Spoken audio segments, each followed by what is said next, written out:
Pensiunan tentara meninggal dunia saat salat Isya, saksi sempat dengar korban berucap Allah. Seorang pensiunan tentara, Yusri Taib meninggal dunia saat menunaikan ibadah salat Isya secara berjamaah. Kepergian yang membuat iri semua orang ini terjadi di Masjid An-Nur, Saujana Utama, Sungai Buloh, Selangor, Malaysia pada Senin 11 April malam.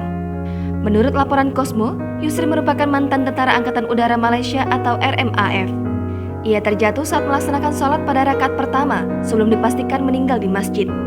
Diduga, Yusri meninggal dunia karena tekanan darah tinggi. Abang mendiang, Mat Isa Taib mengatakan adiknya pensiun dari RMAF sekitar 9 tahun yang lalu dan menjalankan bisnis jat bantal bersama istrinya. Sepengetahuannya, kata dia, almarhum yang tinggal di Saujana Perdana dalam keadaan sehat belakangan ini.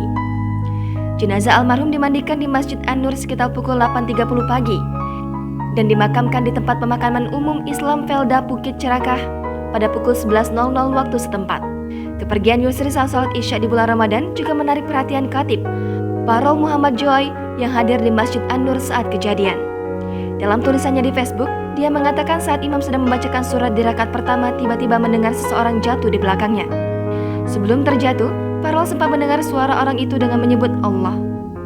Menurut Parol, korban tidak sadarkan diri. Lengan dan tubuhnya sangat lemas, saat dokter menekan dadanya beberapa kali untuk membantu proses pernapasan, korban terus lemas. Sejumlah orang kemudian membawanya keluar dari masjid untuk dibawa ke rumah sakit. Sementara, jemaah yang ada di masjid kembali melaksanakan sholat tarawih. Jangan lupa subscribe, share, komen, dan like ya!